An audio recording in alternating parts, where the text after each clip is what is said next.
Hey, welcome back. I think you'll be glad to know that we got another appointment with the brilliant and unique dancing and meditating medical doctor, Dr. Gabriel Cousens, today. And we got a lot to talk about because we've been doing all this world peace meditation stuff, and really focusing on how things could be on this planet, which is absolutely true. And yet on the outside, there's some really intense stuff going on, especially in the U.S., but all over the world. And we're going to talk about how to put those two together. Welcome, Dr. Cousens, and thanks for being here. Appreciate it very much. Richard, thank you for being here. And I just want to bless everybody that this is a special time. Why is it special? Because there's enough contrast to help us wake up more. But we'll start with a little prayer. Hashem Yikud Kedushabri Hu Ushinate Bi Ilu Ilulaiha Chemike Bavke Yidish Hashem Kozreo Kolam Amen. And that's merging the heavens and the earth, merging the heart and mind, which is exactly what's needed to happen. We need the heart energy and we need the mind energy, and they need to be integrated to be able to walk in this world today. But I usually start with a little bit of meditation and dance to kind of help things get us going, to get the spiritual joy going, and meditation to get our mind kind of more focused. So the meditation, if you don't have a mantra, here's a mantra that we use. It's Yod, Hey, Yod and in breath, Hey and the out breath. Wa and in breath, Hey and the out breath. And it's Yod from the base up to the heart, and then Hey out to the heart.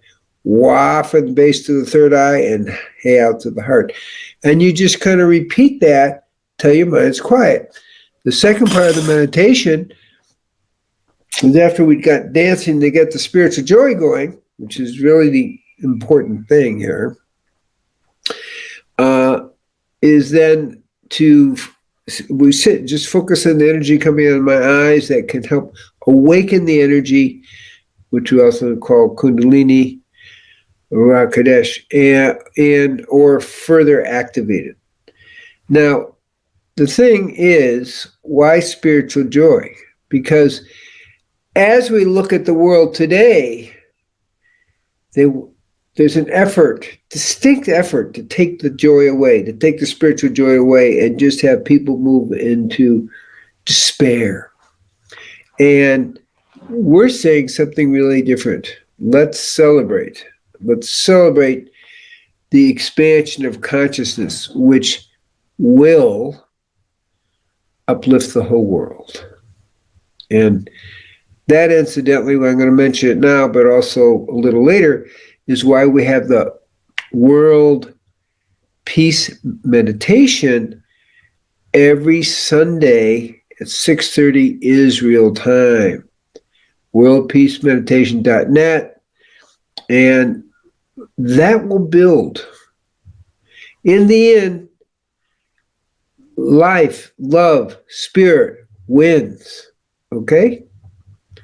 But it takes us to keep holding that energy and expanding the energy. And this is about creating a worldwide thought form for peace. Worldwide shift, upgrade in the global consciousness to create peace. And this will prevail. It's prophesized, and we're part of all that. And we're just preparing for that, and we do a little dance and stuff, but in the end, this is where we're going. Okay, so I'm going to dance a little bit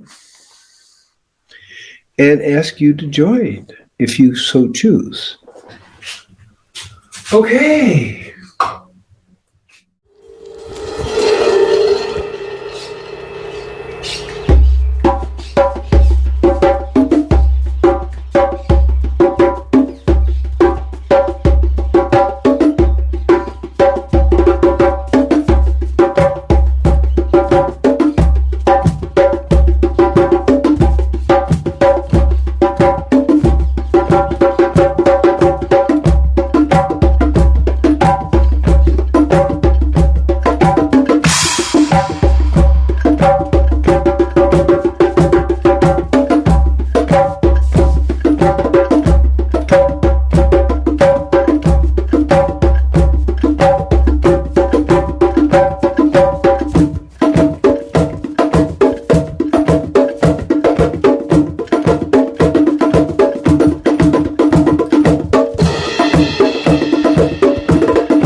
Okay. And now, just focus on my eyes and let the energy activate.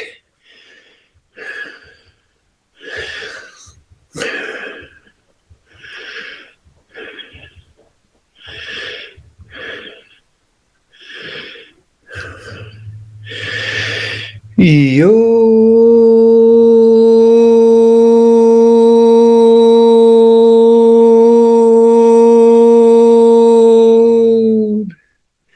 Okay, in the meditation.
Yo.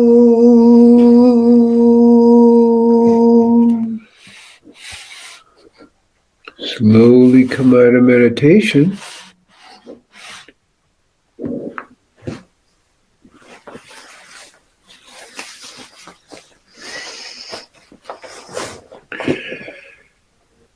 So Richard mentioned something important. So we were talking about this world peace meditation, and like, what is this all about? And today I was working with a family, and one of the teenagers said, well, what do we get out of being nice to each other?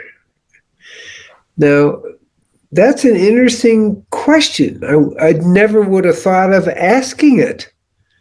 What do you mean? What do you get out of being nice? Okay. It brought about a very interesting discussion. And the discussion is about, is there an advantage to being nice? Does that mean people are going to take advantage of you? Which is one of the things that the teenagers in the family brought up. And it's like, the advantage of being nice is that you're not doing it to have an advantage. It's a way of living open-heartedly, a way of living with compassion, a way of living with love, and that's just a nice way to live. It's not about an advantage. It's the way we're meant to live on the planet. And I think that's the important thing. It's like, no, we're not doing it to take advantage, and we're not even doing it to make peace. We're doing it because that's a natural way of living.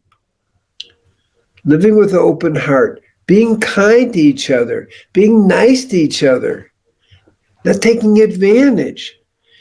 That's just a normal way of living. Now, in our world of particularly the United States right now, what we're talking about, it's like, it doesn't seem very natural to live that way. And certainly these are teenagers in the United States. And it was like, well, I don't see an advantage. I would do it if there was an advantage to it. And it's like, wait, the advantage is this is a good way to live. And that's the important point, okay? Is that the value system doesn't value being a nice person, being a good person, being a peaceful person. But that is a way of living that just makes everything in your life glow.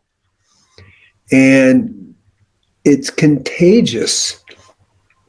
When you go down the street and you're nice to somebody and you say hello to them, and you don't even have to know them, but you kind of smile, that energy can be contagious. It's not always contagious. Not everybody's ready for it, but a lot of times they are. And then they smile at somebody else, and then it begins to spread. And smiling opens the heart. And that is the key. And I'm going to invite Richard in to on that note. Smiling opens the heart and opens the spiritual joy and makes us real. It's about being an alive and awake person. So it's really special there. There's some noise in the background. Yeah, there's some construction going on here. I apologize. A little bit of hammering. Oh, okay. I think what you brought up is really critically important, Dr. Cousens, and it brings up a whole universe of things to talk about, because one of the things that comes to my mind immediately is we are projecting frequency all the time. And it comes from the emotion that we're walking around with, and that projects its own radiation. Cell towers are not the only source of radiation. And all radiation is not negative. It can have any effect. And if you're walking around, it's not so much what you try to act like, but what you're actually feeling. And the power of saying hello and smiling at somebody is not something you do with your face or your voice intentionally. It's just letting out something that you're feeling inside. So connecting to that feeling inside lets you do all that and has impact, and you can experiment with it. And if you start to use it consciously and you project it at the person that you're interacting with, even if they're at a distance and they don't know you're interacting, it affects them in real time, right away. It's fun to play with. So there's a lot that can be done with that. It actually affects you. When you're nice, when you're happy, it builds your health. When you're unhappy and when you're not nice, it deteriorates your health. Yeah, and whatever you're projecting at somebody else, you're always projecting it at yourself too. Yeah. So choose what you want to live in. So And it doesn't mean that you have to be oblivious. This is commonly misunderstood to what's going on around you. It doesn't mean that you don't defend yourself or others. It doesn't mean that you open yourself up to be run over. Why don't you tell people how those go together, so you're not just walking around unaware of reality? Well, when you're aware of reality, you're aware that there's only one. Right. There's only God. That's all there is. Yeah. That's the real reality. And when you have that awareness and you begin to share it, it helps wake up the people around you. So that's on a certain level. The other reality is we're put on this planet to help wake each other up. And when we're able to share in a way that opens other people's hearts, it opens our hearts too. So it becomes a win-win interaction. That's the deeper reality to it. And it's a nice way to live. And that's the beauty. It's like you could be grumpy or you could be nice and have a good time and build your physiology and build your heart and be happy. Because when you're happy and you project happiness, it comes back. So it's a win-win-win-win situation. That's the beauty. Right. Plus, it's fun. You got to get the fun part. You're not doing it to just uplift the planet. You're doing it because it's just a nice way to live. Yeah, it's exactly what you'd want for yourself. And what I found too, and a lot of people have, is the reason that there's power in it is that what you said, God is the only reality, and it doesn't even change if whatever you believe in, what religion you're a member of, this reality is the same, and it has been since before everything started. And the nature of that reality is a level of love, unconditional, unlimited love, that can't even be put into words. So if you bring yourself in alignment with that consciously, then it can flow through you, and it's an inexhaustible source. Things change. Now, Richard, you also asked another question, is how do you integrate it so you're not acting foolishly? Right, exactly. And so there's an old Sufi saying, love everybody, but tie up your camel. Yeah, so what does that mean? It means be very loving, but still use common sense about how you live in the outer world. Because not everybody's playing with the same set of rules. Right. And you don't sing Sound of Music and walk out in front of traffic. Right. So that's the key. So use your common sense. Yes, you do have to pay attention to your environment. Yes, you need to pay attention to your camel if you need to. Right. Okay? But that doesn't mean you can't be loving while you're paying attention. They're not, it's not a contradiction. It's just, in fact, it's easier to be loving when you've taken care of all the details and you're free just to be present. Right. The real power is not in being nasty. Right. Because it doesn't get you what you want unless you don't want love, unless you want to be rejected. Oh, well, then there's a power in being nasty because it gets you rejected and hurts people's feelings and creates negative energy and actually helps you get sick. So either one is contagious. Yeah. And our job is to create the contagious of spiritual joy. Right. Now, does that mean that you should ignore the news of what's happening, or how does that relate to situational awareness in the world?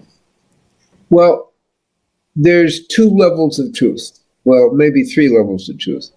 First, there's only God, and you just are celebrating God in all things, including a world of chaos and confusion, because that's what's needed to move to the next step of what's going on. The truth is, what do we know? What do we know? We don't know anything. Right. This is happening. Do we know why it's really happening? Yeah, maybe it's part of a plot, but is there a bigger picture to that? Okay, so we have to ask, what do we know? So the kind of other level of when we're talking about it, when we say what do we know, is that another level, it definitely benefits us to be happy. Happy physiology is a much healthier way to live. Besides, it's fun. So we want to have fun in our interactions. We just want to have fun, okay?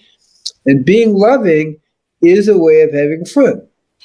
But remember, it comes from within. You don't need anyone to give you a pat on the head, or you're loving so you'll get a good response from them. Unconditional, which is what Richard mentioned before, is you're just loving because it feels good to be loving. And it doesn't matter if people don't want to hear it. That's not your problem.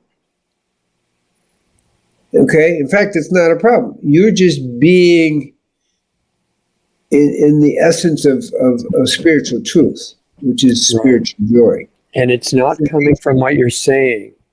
It's coming from how you're feeling inside yourself. Exactly. And so that's the second benefit, is that you're continually expressing, and when you express it, you amplify it within yourself. You know, you mentioned that other people may not want to hear it, but they don't need to hear it, because if you're in that space and you're intending it to reach them, you don't have to say anything. And I've done experiments with that. If I'm walking along the side of the road and a car's driving in the other direction, and the people are just, kind of grimly set and watching ahead, no facial expression, and then I'll project the feeling as an experiment. Oh, this is a long lost friend that I'm so happy to see. And I'm not just saying the words in my mind, I'm getting to actually make believe how would it feel if that were true. And they change their focus, they look away, they look toward me, they start smiling, they start waving. It's really obvious, and it's very interesting to play with that. And it makes you wonder, what could this really do? What's its potential? Because I didn't say a word. Well, we know its potential because when we meditate and pray for peace, it changes it, and the rates of violence goes dramatically down. Right. And this means it doesn't only work on nice people. Right. Right. So the fact is, it does work. Our consciousness does create, let's say, affects the outer reality.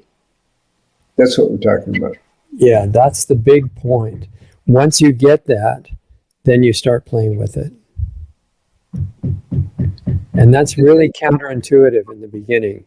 How could sitting there quietly, making believe you're, doing this peaceful focus and everything, and there's these other people walking around planning carjackings and murders and all these things, how in the world is it going to affect them? And I think that's a valid question, is how can that work? Right. And it works. So we don't have to know how it can work. The fact is, it works. We know it works. Since 1973, there's been over 300 experiments of when people are meditating, the amount of crime drops significantly and good acts rise. Yeah. Yeah. Part of good science in the real sense is observing what happens and putting together potential cause and effect, testing it by repetition. And you don't have to know the exact chemical reaction that causes each thing as if that were the cause. The cause ultimately is in consciousness. And if you can play with that and learn to use it and harmonize with it, you don't have to be able to know exactly all the steps, because I think, from what I can tell, it's way beyond our intellectual capacity to know everything. Yes. So it's that simple. Your joy uplifts those around you. Right. Regardless. So live in joy and not get caught in the outer lie. See, the outer lie is things are hopeless, it's no good. You have the New World Order, you have this, that, and the other thing. In the end, God wins. And if we have that attitude, it helps us make it through what appear to be outer difficult times. It also protects us from getting caught in the mindset of hopelessness. And that's very important, because when you go hopeless, you lose your connection with the divine, you lose your connection with your soul, which is what the people in the New World Order want to have happen. Then you're just a mindless slave who they can control. Yeah. But worse than that, you are not progressing spiritually, which is the real big missing the point of life. In the people who see it as a big war that's going on right now, they point out that there's different levels, if they're conscious, different levels of the war. One is a kinetic physical war where there's, people shooting each other, and we see that in small scale examples and shootings that have been happening in the US, and big examples like the scam that's being run in Ukraine right now. But that's the kinetic level. Underneath, as Alex and others have pointed out, it's an information war. But underneath that, it's a frequency war. And right. You mentioned the New World Order, and the people who are running that way above the so-called New World Order, the Satanists, they know that this is a frequency war, and that's about emotion. And if they can project into the atmosphere the frequency of hatred and division, and especially fear of everything, then we are disconnected from our potential power. And so, we're supposed to remember that we can generate, by allowing it to flow through us, the positive frequency. We don't have to create it ourselves, because it's the nature of where we came from. And if you become an open channel for that, then it's unlimited, and it brings you into harmony with the source, and it's much stronger than darkness. No comparison. So, as we close, I want to kind of get back to, we are actively waking up the world. And one of the ways we're doing it, besides like this show, is with the World Meditation for Peace. And again, that's every Sunday night at 6:30. It's a half hour long with a little visualization. And it is about waking up the world and creating a thought form for peace that elevates all of humanity. And that's a beautiful little picture. Actually, Doug designed that. And what we see is the sun just kind of rising in the morning, okay? And that's beautiful, because that's what's happening now. We're just moving out of the darkness into the light. And we are the light, and we generate the light. And we are the rising sun on the horizon. So let's enjoy that. It's just a beautiful picture. So you're all invited next Sunday, May 14th, 6:30 p.m. Israel time, and whatever time it is around the world. And on the chart, there's charts of when that is. So it's perfect. Okay, so that would be my our offering is, may peace, peace prevails on earth, but we're it. We're the key piece. The peace prevailing on earth. Yeah. So may everyone be blessed that we get it and we start participating, because we do have the power to wake up the world. Aho, amen, shalom, shalom, shalom, om atakiwasim. Thank you, Dr. Cousens. I totally agree. And I think, we're talking about the different levels of the war and frequency being near the center of it. It's self-awareness, because if you can be disconnected from who you are and think that you're all these false identities, then we have all these things to fight about. And everybody disagrees, wants to prove that they're the ones who are right and everybody else is following false things. But if you drop that, come back to who you are and actually say, what am I projecting? What am I being? Because that's really what you're meditating on. That's what you're praying for. That's who you're worshiping, really, is where your focus stays. And it happens to be the essence of who you are. And the light that Dr. Cousens just said is who we are, the essence of what people call God. If you allow it, it takes over. And everybody has the same thing inside them, so it creates world harmony and peace becomes possible.